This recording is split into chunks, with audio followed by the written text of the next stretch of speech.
Hello, Collective. How are you today? I'm wishing you light, love, and positivity every day. I wanted to just give you a little bit of insight about me. So, I've been getting a lot of questions regarding um, how I managed to continue to get up time and time again after each blow knocked me over or brought me to my knees. And simply it's because of choice. And I chose when I was quite small that I was never going to cry about something I could fix. And if I was active in life and if I kept going forward and if I kept looking for different ways that resonated with my way, my road, my thought pattern, I would always look for that. And I've been doing that since I can remember. So when maybe I was 5, maybe that's when I realized that I had all the power and that I was never going to let another situation, person, place, regardless of what, you know, to affect me where I felt like a victim because I never considered myself to be a victim. I watched people crumble and fall all around me over what I thought were, stupid reasons at the time. Because, I had so much that I was dealing with and so much that I was actively doing on a day to day basis. And, there was a lot. I grew up in a time and a place where, children actually helped their parents, and, we were an effective team. So there were things that I was taught that I learned, from watching or doing, from my family.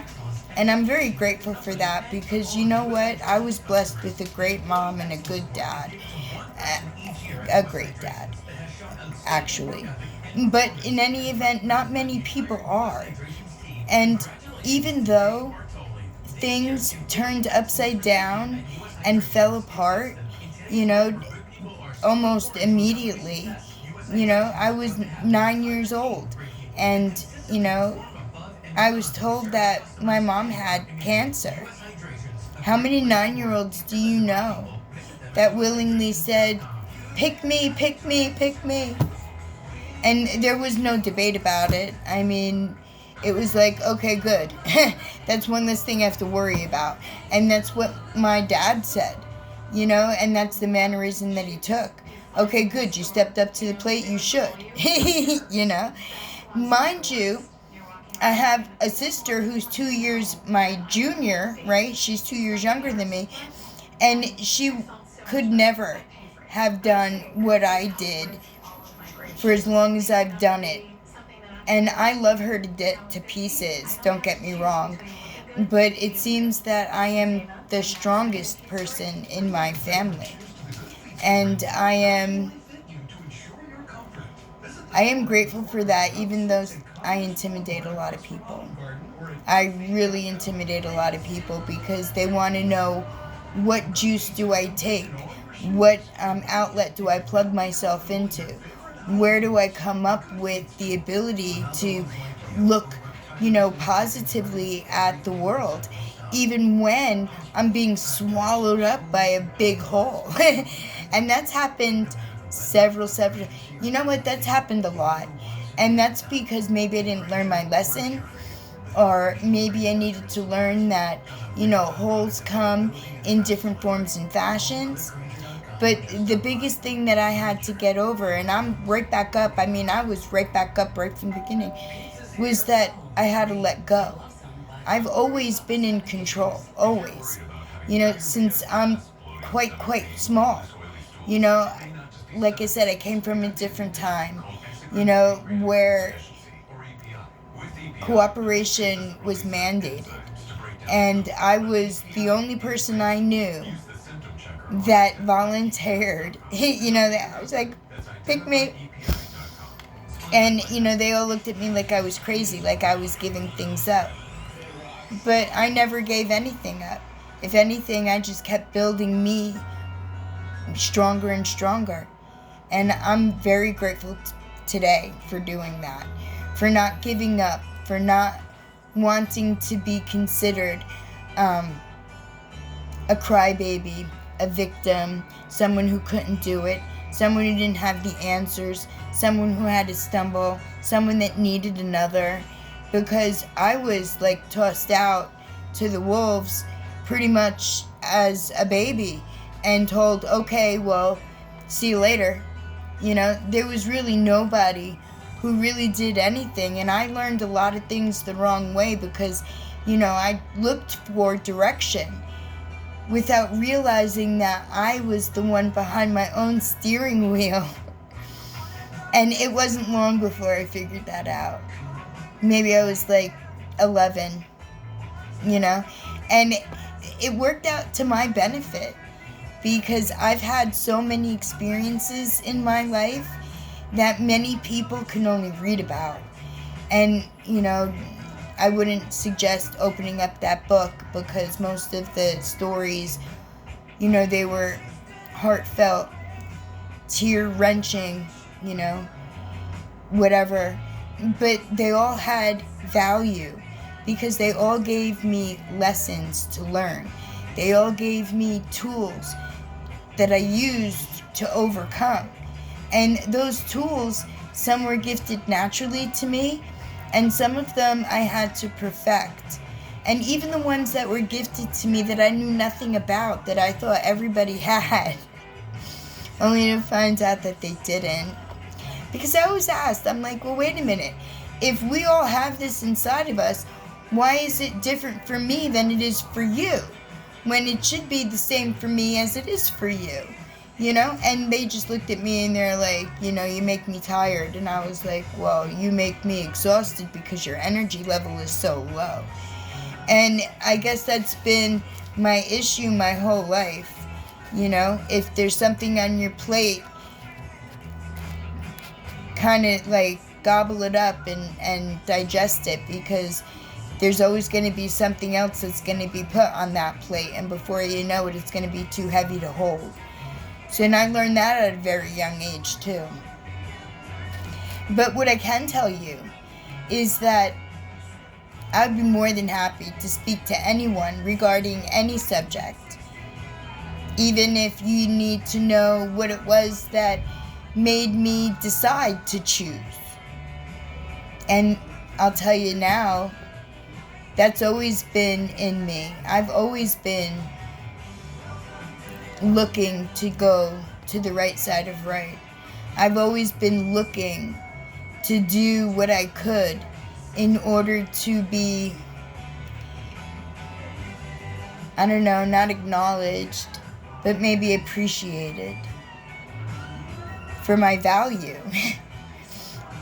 And now, the universe, the divine, has put me before a congregation of like-minded light beings that do value and they do appreciate the input that I have, and that they are willing to look at my trials and my tribulations or my successes through all of those trials and tribulations to know that it is so freaking possible, because I'm the testament and I'm showing you and I'm doing it in real time.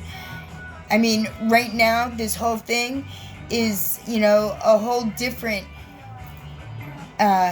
issue than when I started, out in life. I wasn't, born with parasites that were masked and told to me I had multiple sclerosis. I never once thought that I would get, roll up like a in a ball and, wither away. That wasn't, I didn't agree with that. And I did everything that I could in order to make sure that was someone else's illusion of what my life should be, not mine. right?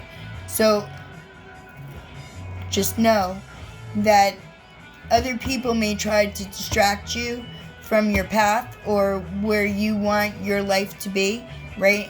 On the right side of right, doing whatever. If you are positive and true of heart and you desire to be the best version of you so that you can provide it to another, then that's the right side of right. And if someone is intimidated by that, it's because they have not yet healed. They're not aware. But don't let those people distract you or dissuade you, no matter where they fall on your heartstrings. Because the first person that you need to always be honest and true with is you. Like, if you can't be honest and true with yourself, then it's going to be really hard for you to be honest and true with another. And if you need to work on anything, if you want to, share your glorious experiences, I can't wait to hear each and every one. And I wanted to also tell you that every day I choose to wake up and smile and thank the universe for a glorious day that I have not yet had. Because I know that with my spirit team, with love, with light, with positivity, whatever steps my feet take will always bring me to joy, peace, and happiness. And at the end of every evening, I always say thank you for such a glorious day spent and a wonderful evening of slumber, of rejuvenation, of rest, of ascension, of adventure. And I repeat that cycle every single day and every single night. And you know what? It makes me smile to know that I am not alone. Because that's the next thing. You can't put your value in another person because they will always let you down. But the one person who will never let you down is you. Your spirit team, the divine. They only want to encourage you to be the best version of you. And I am right here to remind you that you are perfect. You are the best version of you when you're on your way to your ascension, to your higher consciousness, to your inner you. And I cannot wait to find what you bring to the table. Let me know. Drop me a note. And I so do want to thank each and every one of you for supporting me, for supporting the channel, for subscribing, leaving comments, interacting, spreading love and light and positivity to the masses. I'm so giddy. My future is bright and so is yours. We are beacons of light. We are sent here. We came here to share our positivity. You have a great day, my friends, regardless of what you do today. Looks like I'm going to have to do some yard work, which is going to be a little bit trying, but we'll see how well that works. It takes me a while, but eventually I get it all done. Perseverance. And it helps being the only one here. No one else will, come help me. So that makes my adventure even more glorious. To know that I have the best person in the world to lean on. And that's me. Just like the best person for you to lean on is you. Blessed be, my lovely friends. Love you.